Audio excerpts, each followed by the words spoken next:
Hey guys, going to do our end of day recap here. Hopefully you can see on the screen today's price action was pretty straightforward as far as this sell and kind of crush to nowhere, and then this very late drop inside of the last 5 minutes. This is a 5-minute chart. The interesting thing on the day coming in from my pre-market plan was the idea being here that from basically 77.30 on ES all the way up was a negative gamma range. So that just meant we were in this position where things were ripe for an explosion higher that could have kept going because of the same kind of spot up, volatility up dynamics that we saw took place yesterday that kind of led to this massive run up.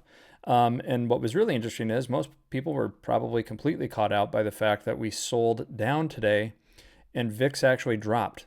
So that spot up, vol up behavior, where normally price goes up, volatility drops, and vice versa, it was not on display today, and it threw a lot of people off and caught them out.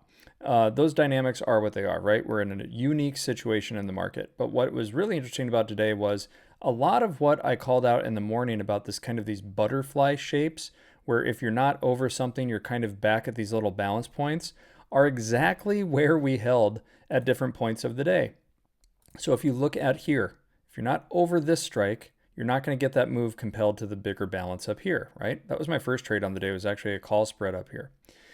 Then you're probably going to hold around this area. And if you lose that key strike just below it, you're probably going to consolidate around this key area. And if you don't sell under this strike, the balance of everything else on the day is kind of pointing you to say, if you don't hold here, you go back to that same balance. So today I actually sat in a trade until the end of the day that did prove to be decently profitable until that last 5 minutes, where you shouldn't really be holding those trades anyway, in a 77.45 centered fly on SPX.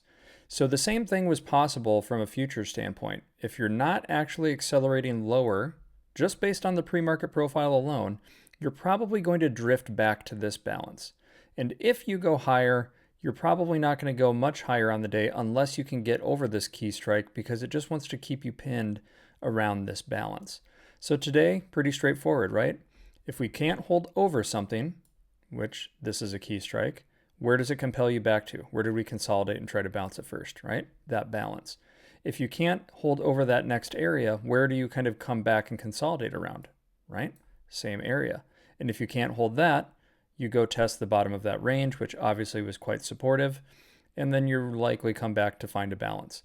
Was it that straightforward in practice as opposed to theory? Not so much. But I do think today was a really great case study about why I lean on the pre-market profile and why there is an edge in knowing where things can go and where they probably won't.